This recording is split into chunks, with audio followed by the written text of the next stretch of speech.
तो हम grouping of cell में आगे करते हैं मिक्स ग्रुपिंग देखते हैं इसमें क्या करना है। मिक्स ग्रुपिंग ऑफ सेल में मैंने मान लिया यहाँ पर ये n है और EMF है सारे सेल्स की। ऐसे ही यूं करके यूं ये पैरेलल में बहुत सारे ये n सेल्स ही हैं अभी, मतलब ये लाइक दिस वन सेम ही है, तो ये m बार है मतलब लाइक दिस वन दोबारा ये ईच की इंटरनल डिस्टेंस r है, ठीक है, सबकी जैसे इसकी भी r है, सबकी r, इन सबको कनेक्ट कर दिया, इसको एक एक्सटर्नल रेजिस्टेंस r से कनेक्ट कर दिया, ठीक है। यानी इसमें सीरीज भी हो गई और वो जो ऊपर था वही पैरेलल में m टाइम्स हो गई, मैंने m बार लिख दिया, यानी 1 2 3 4 5 m टाइम्स हो गई, ये सेल लाइन है। यानी सबसे पहले EMF देखिए सीरीज में, तो इसकी जो EMF हो जाएगी पूरी की E प्लस E यानी इसकी होगी NE, इस लाइन की, इसकी भी NE जैसे E प्रीवियस लेक्चर में पढ़ा है E सबके इंटरनल रेजिस्टेंस सेम हो तो इसकी नेट EMF भी कितनी होती है, ये E है, ये E है, ये E है, पैरेलल कनेक्शन में नेट EMF भी E हो जाती है, यानी NE और टोटल की जो EMF है वो भी नेट EMF कितनी होगी NE, क्योंकि पैरेलल में कनेक्टेड है, ठीक है। यानी NE बार 1000 बार लगा दो तो भी नेट EMF कितनी होगी NE। या प्रीवियस लेक्चर देखोगे तो ज्यादा क्लियर होगा, देख लेना। अच्छा, इसकी रेजिस्टेंस होगी NR, इसकी भी NR, इसकी भी NR। अब NR कितनी बार है, M बार है पैरेलल में, यानी R जो होगी R इक्विवेलेंट होगी NR/M, ये टोटल इंटरनल रेजिस्टेंस होगी, इक्विवेलेंट टोटल इंटरनल रेजिस्टेंस, ये इसके साथ सीरीज में, यानी R इक्विवेलेंट जो हो गया R प्लस इनर, यानी टोटल आ गया R plus NR upon M, ये R इक्विवेलेंट हो गया। अभी हम इक्वेशन लिखते हैं, तो अभी मैं ये मुझे जगह चाहिए, मैं तब कर रहा हूँ ये, तो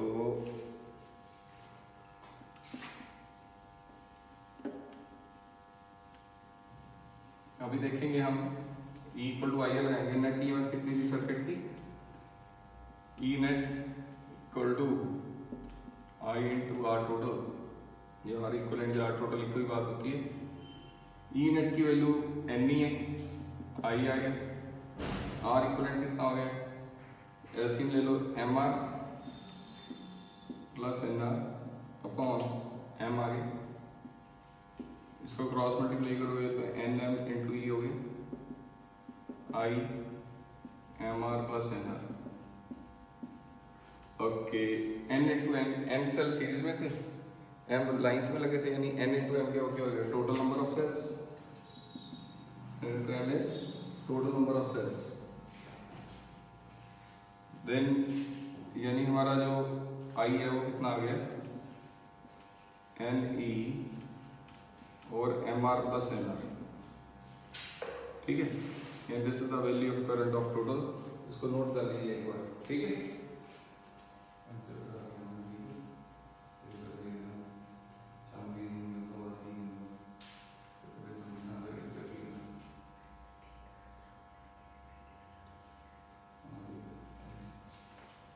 यानी ये मुझे लगता है समझ में आ गया।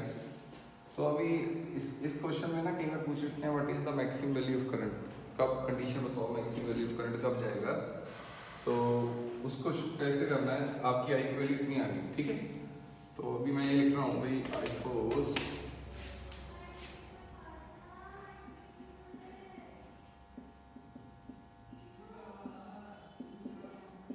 MR प्लस NR, ठीक है।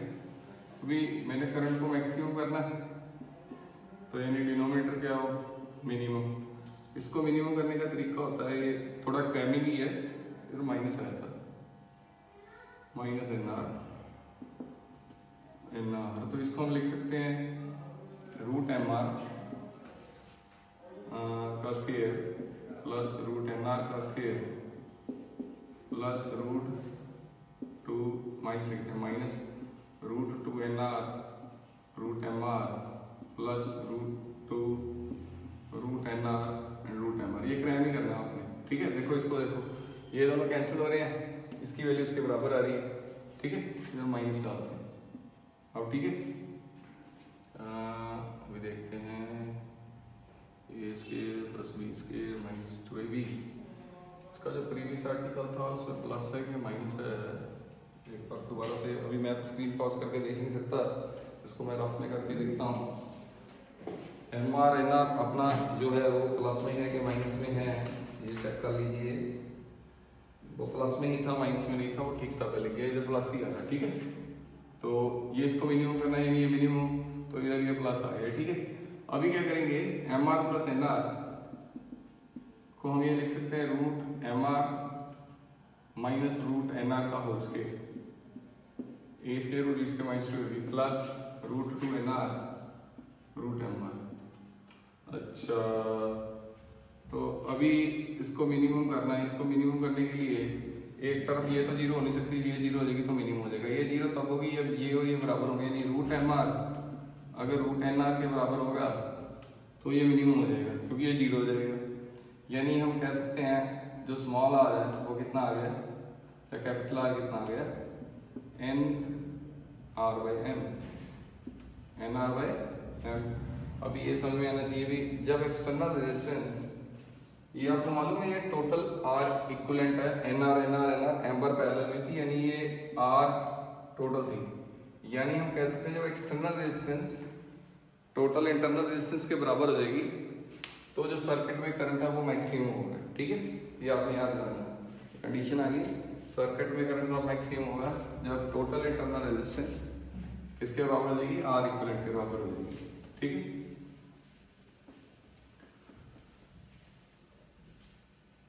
अभी इसमें जब आगे करेंगे तो 2-3 टॉपिक ऐसे ही, किरचॉफ्स लॉ आएगा, ठीक है।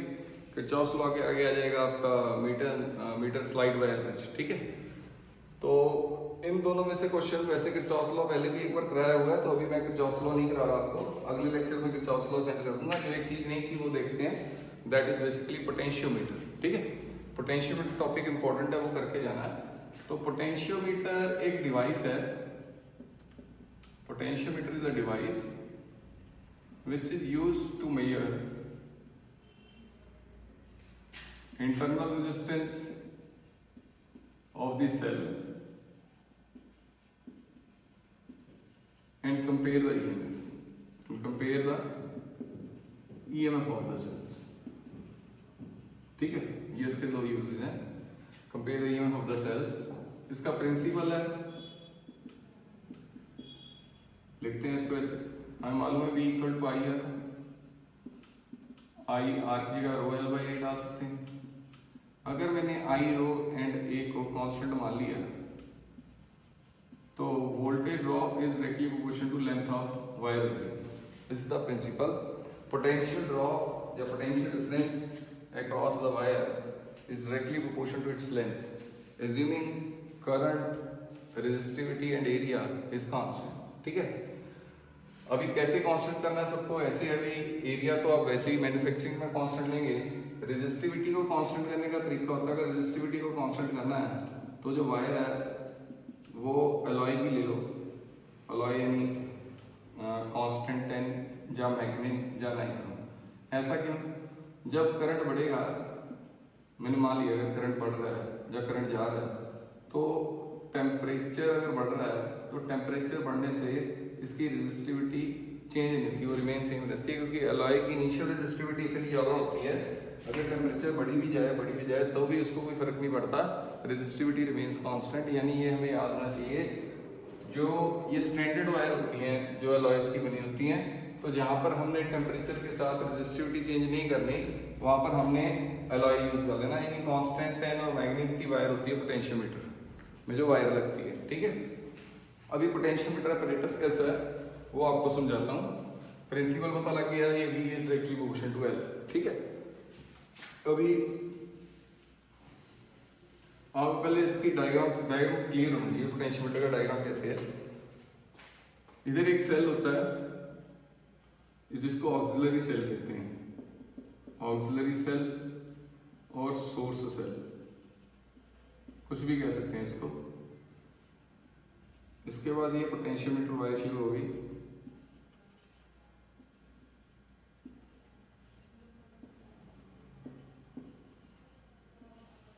तो उसके आगे यहाँ पर रेजिस्टेंस यानी इनको रियोस्टेट कहते हैं, एक्सटर्नल रेजिस्टेंस है। ये एक तरीके का हमारा क्या है पोटेंशियोमीटर ऐसे होता है। ये आपका डेनियल सेल या ड्राई सेल लैब में पड़ा होता है, केमिकल है उससे सेल बनाते हैं। ये एक बोर्ड होता है, बोर्ड पर ये कॉपर स्ट्रिप, ये भी कॉपर, ये भी कॉपर, ये कॉपर, ये सारी कॉपर, थिक कॉपर स्ट्रिप्स हैं, थिक कॉपर स्ट्रिप्स हैं। ये वाली यानी ये वाली और ये वाली ये कनेक्टेड वायर है, कनेक्टेड वायर्स थिक होती हैं। ये भी थिक होने के कारण रेजिस्टेंस ना के बराबर हो जाती है। ए से लेके बी तक, सी से लेके डी तक, ई से लेके एफ तक, यानी ये करीब 100 सेंटीमीटर की लेंथ होती है, यानी आप कह सकते हैं 1 मीटर की। तो ये ऐसे लेंथ होती है। ए से लेके जो एफ तक है वो पोटेंशियोमीटर वायर है और वो नाइट्रोम या मैग्नेट की बनी होती है। ठीक है, अभी आपने इसकी रीडिंग कैसे लेनी है? ठीक है, अभी ये तो डिवाइस है, ये 100 सब 100 सेंटीमीटर, टोटल 300 सेंटीमीटर लेंथ होगी। अब इसकी रीडिंग कैसे लेनी है? आपने क्या करना है, एक सेल जिसकी आपने रीडिंग लेनी है, ईएमएफ निकालनी है, उसको यहाँ नीचे रख दिया, उसका कनेक्शन ये से ज्वाइन कर दिया, फिर एक छोटी सी रेजिस्टेंस लगा के गैल्वेनोमीटर से कनेक्ट कर दिया, और एक टर्म होती है जॉकी जैसे मार्कर है, उसको जॉकी की पिन होती है, उस पिन को लेके आपने इस वायर के इधर उधर किया। सपोज मैंने माना, अभी ध्यान से सुनना भाई, ये 100 वोल्ट है, तो 100 वोल्ट में से 70 वोल्ट तो ये रेजिस्टेंस ही खा गया, बाकी कहीं रेजिस्टेंस है नहीं, पोटेंशियोमीटर की वैल्यू है। यानी मैंने माना 10 वोल्ट इसने खाई, 10 वोल्ट इसने खाई, 10 वोल्ट इसने खाई, यानी टोटल 30 वोल्ट यहाँ से लेके यहाँ तक खा गया। ठीक है, तो 70 वोल्ट वहाँ गिर गई। अभी क्या करना है, आपने जॉकी को ऐसे ऐसे लेके जाना है, जहाँ पर गैल्वेनोमीटर की रीडिंग 0 आ जाए वहाँ पर हमने आंसर लिख लेना है। हमने माना ये यहाँ से लेके 100 सेंटीमीटर था, तो मैंने मान ली यहाँ पर 50 सेंटीमीटर में मान रहा हूँ, 50 सेंटीमीटर में गैल्वेनोमीटर की रीडिंग आ गई 0। यानी हमें मालूम है भाई 50 सेंटीमीटर पे 0 आ रही है, तो यानी देखो 10 वोल्ट यहाँ से लेके यहाँ तक गिर रही है, यानी आधे है, तो यहाँ पर वोल्टेज कितनी गिरेगी, यानी ये 5 वोल्ट गिरेगी। यानी ये जो सेल है उसकी जो ईएमएफ है वो 5 वोल्ट है। मतलब ये कैसे पता लगी? अभी मैंने तो ऐसे बता दिया 10 वोल्ट पूरी लेंथ पे गिर रही है, तो कम लेंथ है यानी voltage directly proportional to length है, ज़्यादा वोल्टेज गिरेगी यहाँ से लेके यहाँ तक। अगर एक को जो वोल्टेज यहाँ से लेके यहाँ तक देखें 10 + 10 20 होगी, यहाँ से जाके देखें 30 होगी। अभी यहाँ पर अगर गैल्वेनोमीटर की रीडिंग 0 आ रही है, यानी ये 5 वोल्ट की बैटरी है, क्योंकि 50 सेंटीमीटर पे गिर रही है। नहीं तो इसका एक मेथड होता है जिसको कहते हैं V/L, जिसको कहते हैं पोटेंशियल ग्रेडियंट। पोटेंशियल ग्रेडियंट, तो पोटेंशियल ग्रेडियंट यानी V कितना है, 30 वोल्ट है, यहाँ तक गिर रहा है, लेंथ कितनी है आपकी, लेंथ है ये 300 सेंटीमीटर। ठीक है, ये आ गया पोटेंशियल ग्रेडियंट, इसको K से डिनोट कर देते हैं, यानी पोटेंशियल ग्रेडियंट आपका कितना आ गया 1/10 वोल्ट पर सेंटीमीटर K आ गया। अभी मुझको इसकी लेंथ मालूम थी 50 सेंटीमीटर, यानी 50 centimetre V is directly proportional to L, तो V = KL ही होता है, ये पोटेंशियल ग्रेडियंट ही होता है कांस्टेंट। तो K कितना है 1/10, लेंथ कितनी है आपकी यहाँ से लेके यहाँ तक 50 सेंटीमीटर से सेंटीमीटर कट जाएगा, यानी कितना आ गया 5 वोल्ट। पता लगी, यानी यहाँ से लेके यहाँ तक 5 वोल्ट है, यानी ये सेल 5 वोल्ट का, क्योंकि गैल्वेनोमीटर की रीडिंग 0 आ गई। अभी ये रेजिस्टेंस तो दिया होता है, कम या ज़्यादा लग जाए तो क्या मालूम इस वायर में से करंट ज़्यादा चल जाए, तो वायर में से करंट ज़्यादा चल जाएगा ना, तो फिर वो गैल्वेनोमीटर का सड़ने का खतरा हो जाता है, गैल्वेनोमीटर में स्मॉल करंट ही जाता है। तो करके ये रेजिस्टेंस है, ये जो नीचे पड़ी है, ये सिर्फ सेफ्टी पर्पस के लिए, इसका और कोई काम नहीं है। अगर इस रेजिस्टेंस का पूछा what is the purpose of this resistance, तो इस रेजिस्टेंस का कोई पर्पस नहीं है, इससे सिर्फ गैल्वेनोमीटर को बचाना है। ठीक है, इसके रीडिंग का कोई फर्क नहीं आएगा। अभी आपको समझ में आना चाहिए पोटेंशियल ग्रेडियंट क्या है, V directly proportional to L कितनी है। अगर सपोज ये 10 वोल्ट हो जाए, तो ये रीडिंग यहाँ पर आकर अगर 15 वोल्ट हो जाएगा तो 10 + 5 यहाँ पर आके आएगी यहाँ से। अगर 30 वोल्ट का सेल हो तो यहाँ तक आ जाएगी, अगर 30 वोल्ट से ज़्यादा तो ये मेजर ही नहीं कर सकता। ठीक है, यानी अगर इधर ना वोल्टेज होती, सपोज मैंने माना यहाँ पर कोई भी रेजिस्टेंस नहीं है, 100 वोल्ट है, यहाँ पर 100 वोल्ट गिर रही है, अगर मैं 110 वोल्ट का लगा दूंगा तो रीडिंग नहीं आएगी। 100 वोल्ट से ज़्यादा तो ये वोल्टेज गिर ही नहीं सकती, अगर 100 वोल्ट है। अगर मैंने मान लिया इधर 0 वोल्ट गिर गई, तो यहाँ पर 33.3, 33.3, 30/3 यानी टोटल 100 हो गया। मैंने सर दे दिया आपको 120 वोल्ट का, तो 120 वोल्ट तो कभी भी गैल्वेनोमीटर की रीडिंग 0 नहीं करेगा, क्योंकि उतनी तो कम से कम वोल्टेज गिरे जितनी इसकी है। यानी कहने का मतलब ये जो सेल है इसकी वोल्टेज हमेशा ही इस सेल से बड़ी होगी। ऑक्सिलरी सेल है उसकी वोल्टेज हमेशा ही, जो देखो ये जो ऊपर है ये है पोटेंशियोमीटर, ऊपर ये है एक्सटर्नल डिवाइस, ठीक है, जैसे एक बैटरी लगा के इसके अटैच कर दी, ठीक है, ये एक्सटर्नल सर्किट है। ऊपर वाला पोटेंशियोमीटर होता है, नीचे वाला एक्सटर्नल सर्किट होता है, ठीक है। अब इसको आगे देखते हैं। अभी मैंने माना मैं इसको शॉर्टकट में देखो मैं कैसे डायग्राम बनाऊंगा, अभी आपको समझ में आना चाहिए। अभी सर ने इसको ऐसे बना देना है इजी करके, भाई पोटेंशियोमीटर वायर भी छोटी सी, इसकी ईएमएफ दे दी ई डैश, मैंने इसको सिर्फ यूं कनेक्ट कर दिया, लो जी 100 सेंटीमीटर से शो कर दिया, मेरे को इजी हो गया डायग्राम। इधर रेजिस्टेंस डाल दी, सपोज आर। उसने कहा पहली एप्लीकेशन है find internal resistance, find internal resistance of the cell, यानी ये जो सेल है इसकी इंटरनल रेजिस्टेंस मेजर करनी है। तो इंटरनल रेजिस्टेंस पहले इसको एक सर्किट बना लेते हैं, ये एक्सटर्नल रेजिस्टेंस है, इसको ऐसे ले लो, ये एक्सटर्नल रेजिस्टेंस आर, यहाँ पर एक की लगा दी, इसकी इंटरनल रेजिस्टेंस स्मॉल आर, इसकी ईएमएफ ई है, इसको यहाँ से यहाँ कनेक्ट कर दीजिए। रेजिस्टेंस डालना डाल दीजिए, नहीं डालना ना डालिए, वो सिर्फ प्रैक्टिकली मुश्किल होता है। अभी बच्चे कहेंगे सर ये क्या बना दिया, पीछे तो सिर्फ आपने E1 E से कनेक्ट किया था, कुछ नहीं है बेटा। पहले बैटरी जो नीचे वाला सर्किट था वो क्लोज नहीं था, यानी जो इससे पहला डायग्राम था उसमें सिर्फ ऐसे बैटरी बनाई थी, और बैटरी को इसको पॉजिटिव से और इसको गैल्वेमीटर से यहाँ ज्वाइन कर दिया था। अभी बैटरी में से करंट जाएगी, बल्ब को लगाएंगे तो भी तो एक लेंथ यहाँ पर और एक लेंथ इस पे लगाएंगे जॉकी पे, तो अभी क्या करेंगे, इसकी रीडिंग कैसे लेंगे। पहले हम के लिए सर्किट ओपन है, सर्किट क्या है ओपन, तो यानी सर्किट ओपन है यानी करंट नहीं जाना, यानी ये ईएमएफ मेजर करेगा। और बैलेंसिंग लेंथ आई, सपोज बैलेंसिंग लेंथ आई L1, बैलेंसिंग लेंथ कौन सी लेंथ जिसमें गैल्वेमीटर की रीडिंग 0 आई, इसको यहाँ से लेके यहाँ तक लेंथ थी L1 और हमारी रीडिंग आ गई 0, तो हमने कह दिया EMF is directly proportional to L1, जितनी ईएमएफ है उसके हिसाब से लेंथ होगी। अभी जैसे ही सर्किट क्लोज कर दिया तो ईएमएफ नहीं गिरेगी। अब यहाँ पर रीडिंग अगर वोल्टमीटर होता तो टर्मिनल पोटेंशियल मेजर करता, यानी सर्किट क्लोज हो गया। अगर टर्मिनल पोटेंशियल मेजर करेगा तो ये टर्मिनल पोटेंशियल इसकी V है, उसकी डायरेक्टली प्रोपोर्शनल लेंथ L2 आ गई। ये हमने प्रीवियस लेक्चर में पढ़ा था भी ईएमएफ ग्रेटर होता है पोटेंशियल से, टर्मिनल पोटेंशियल से। अगर डिस्चार्ज हो, ये बैटरी डिस्चार्ज होगी, यूं करंट जाएगा फिर, ठीक है। यानी K डालना डाल दीजिए, जैसे इसमें बोला था V directly proportional to L, V equal to KL, यानी अगर इधर डालना तो KL1 डाल सकते हैं, तो इधर भी डालोगे तो KL2 डाल दोगे, ठीक है। तो K इज पोटेंशियल ग्रेडिंग, ठीक है। अभी ये एक्सटर्नल सर्किट है, अगर ओपन सर्किट हो तो नीचे वाले को कोई फायदा नहीं। अगर मैं ये की निकाल दूं, जैसे ये KL1 था, तो नीचे नहीं भी बनाऊंगा तो भी कोई चक्कर नहीं, कोई करंट तो जा ही नहीं रहा। लेकिन अभी क्लोज करना तो नीचे का सर्किट बनाया है, ये ऊपर वाला वो सारा पोटेंशियोमीटर है, नीचे वाला सर्किट है जिसको हमने देखना है। इन दोनों को डिवाइड किया, E बाई V कितना आ गया, L1 बाई L2 आ गया। अभी प्रीवियस लेक्चर में देखा था internal resistance E by V minus 1 into external resistance, यानी ये एक्सटर्नल रेजिस्टेंस आप ये होल लगा दी, E बाई V कितना है L1 बाई L2, यानी आंसर आ गया L1 by L2 minus 1 into R, ठीक है। This is the formula of internal resistance in this case.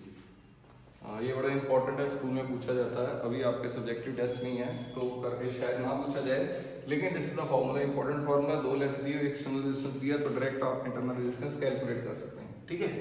अभी जो सेकंड एप्लीकेशन है वो तो बहुत ईजी है, वो है comparing the EMF of the two cell. वो कहते हैं दो सेल की ईएमएफ कंपेयर करनी है। पहले आपने सपोज ये सेल कनेक्ट कर दिया E1, इसको 1 से इसको 3 ले लिया, एक और लगा दिया E2, इसका 2 ले लिया। जब भी आपने इसको गैल्वेमीटर से जॉकी के साथ अटैच कर दिया, जब 1 एंड 3 कनेक्ट हुए, बैलेंसिंग लेंथ आई E1 के लिए, वो मैंने मान ली balancing length I for E1 लिख देते हैं इधर, बैलेंसिंग लेंथ आई L1, तो E1 is directly proportional to L1। Check किया L1 डाल दिया, 1 एंड सॉरी इसको हटा के अब 2 एंड 3 को कनेक्ट कर दिया, यानी ये है ही रास्ते में, 2 एंड 3 को कनेक्ट किया तो फॉर बैलेंसिंग लेंथ E2 की आई, वो मान ली L2 आ गई, यानी E2 is directly proportional to L2। दोनों को डिवाइड किया, E1 बाई E2 कितना आ गया, L1 by L2। This is the ratio of EMF using potentiometer, ठीक है। पोटेंशियोमीटर का मुझे लगता है समझ में आ गया। पोटेंशियोमीटर ना वोल्टमीटर से अच्छा माना जाता है, वो इसलिए कि जब भी हम रीडिंग देते हैं तो गैल्वेमीटर की रीडिंग 0 आती है, यानी इस सेल में से करंट नहीं जाता तो ये रीडिंग 0 आएगी। तो कहने का मतलब है potentiometer is better than voltmeter, क्योंकि पोटेंशियोमीटर की रेजिस्टेंस इन्फिनिट नहीं होती। मान लेते हैं पोटेंशियोमीटर में करंट नहीं जाता लेकिन फिर भी चला जाता है, वोल्टमीटर में सॉरी वोल्टमीटर में हम रेजिस्टेंस इन्फिनिट मारते हैं फिर भी करंट चला जाता है, लेकिन पोटेंशियोमीटर में जो रीडिंग आती है उसमें गैल्वेमीटर की रीडिंग 0 होती है। ये 0 क्यों होती है? अगर सपोज इसके कारण यहाँ पर ये प्लस ये माइनस 10 वोल्ट गिर रहा है, अगर ये 10 वोल्ट है तो इसका प्लस और माइनस ये 10 वोल्ट है, यानी ये प्लस माइनस 10 और ये भी प्लस माइनस 10, यानी इसमें करंट नहीं जाएगा। अगर करंट नहीं जाएगा तो गैल्वेमीटर रीडिंग 0 आएगी। तो एक चीज और याद रखनी है, पोटेंशियोमीटर में हमेशा अगर ये जो सेल है, ये सेल उसके हमेशा पैरेलल कनेक्ट होगा। अगर पैरेलल मतलब पॉजिटिव इधर नेगेटिव इधर, अगर नहीं कनेक्ट होगा पॉजिटिव नेगेटिव तो फिर ये पोटेंशियोमीटर का काम नहीं करेगा, सर्किट में रीडिंग ही नहीं आएगी, गैलमेट रीडिंग जीरो नहीं देगा अगर सेल को उल्टा कर दो। मतलब जो भी सेल इसके साथ लगाने हो पैरेलल, यानी प्लस इधर माइनस इधर तो माइनस इधर लगेगी। ठीक है, मुझे लगता है समझ में आ गया। इसमें थोड़ा सा और देख लीजिए, शिफ्टिंग ऑफ बैलेंसिंग लेंथ।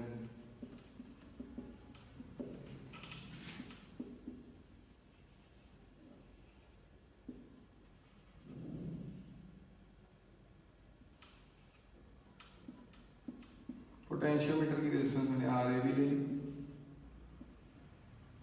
तो नीचे सेल है, इधर एस लगा दिया, गैलोमीटर लगा दिया, इसकी रेजिस्टेंस एस मान ली, ये गैलोमीटर है, इसकी ईएमएफ ई है, इसकी ई डैश है। ये question shifting of balancing length कैसे देखना होता है, आपने ये देखना है जिसकी रेजिस्टेंस बढ़ जाएगी ना, अगर रेजिस्टेंस बढ़ेगी तो उस पर वोल्टेज ड्रॉप भी बढ़ जाएगी, ऐसे याद करना। इफ किसी की रेजिस्टेंस इंक्रीज होती है तो उसकी वोल्टेज ड्रॉप भी वहाँ पर इंक्रीज हो जाती है। अगर ये कंसेप्ट आता तो बड़ा इजी, आपको इजीली समझ आएगा। सपोज मैंने पहले बोल दिया एस को इंक्रीज किया, no change in balancing length, क्योंकि ये बताया है इसके चेंज होने से बैलेंसिंग लेंथ में कोई चेंजेस नहीं आएंगे, क्योंकि ये सिर्फ गैलो, अगर बाई चांस इस सर्किट में करंट ज़्यादा हो गया तो गैलोमीटर खराब ना हो, सड़े ना, तो ये ऐसे सिर्फ उसके लिए लगाया जाता है ये। ठीक है, ये क्लियर है। अभी सेकंड केस, अभी सोच लो मैंने इसकी वोल्टेज है 6 वोल्ट सपोज, तो यहाँ से लेके यहाँ तक 6 वोल्ट होगी तो ही रीडिंग देगा।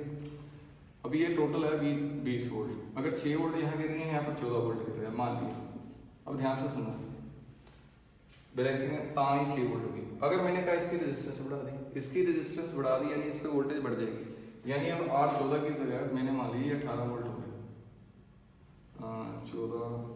14 नहीं, ये टोटल 20 है, यहाँ पर 6 सपोज मैंने आगे मान ली 6 और मान ली, 6 6 12 और 12 मैंने मान ली, तो इसको 50 वोल्ट ले लेते हैं, इजी हो जाएगा।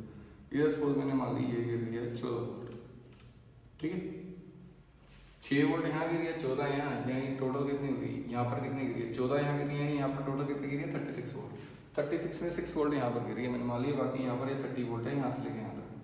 अभी मेरे को टीचर ने कह दिया भाई सर ये इस पे वोल्टेज बढ़ गई, अगर इस पे वोल्टेज रेजिस्टेंस बढ़ गई, इसकी रेजिस्टेंस बढ़ गई यानी वोल्टेज बढ़ गई, यानी यहाँ पर रेजिस्टेंस पहले से कम गिरेगी, यानी यहाँ पर अब तक 6 गिर रही थी, यानी अगर ये रेजिस्टेंस बढ़ी अब यहाँ पर 6 गिरेगा 3 गिरेगी, अगर 3 गिरी तो हम किस साइड जाएंगे भी 6 गिरे, तो सर हम इस तरफ जाएंगे 6 गिरे, क्योंकि इस तरफ जाएंगे तो वोल्टेज बढ़ती है, V is directly proportional to L, यानी 6 वोल्ट है तो 6 वोल्टेज तब आएगा, क्योंकि देखो ये चीज ध्यान से सुनो, इसकी रेजिस्टेंस बढ़ गई यानी इस पे वोल्टेज बढ़ गई, यानी इस पे पहले से कम हो गई, यानी अब इसका आंसर 6 नहीं होगा, इसका ऊपर 3 हो गया, लेकिन ये तो 6 वोल्ट रही है, यानी इसको 6 चाहिए तो ये 3 और आगे जाएगा, यानी इसलिए और आगे जाएगा, तो यानी ये राइट साइड शिफ्ट हो जाएगी, यानी मैं कह सकता हूँ अगर R इंक्रीज हुआ बैलेंसिंग लेंथ राइट की साइड शिफ्ट होगी, ठीक है, ये इधर चल गया। अभी ध्यान से सुनो, अभी मैंने बोला भाई ये इसकी रेजिस्टेंस कम होगी, इसकी रेजिस्टेंस कम होगी यानी इसकी वोल्टेज कम गिरेगी, इसकी ज्यादा गिरेगी, यानी यहाँ पर 6 गिरी थी और 6 से ज्यादा गिरी यानी 7 होगी, अगर 7 गिरी है तो ये तो 6 ही है, यानी इसको पीछे कर देंगे,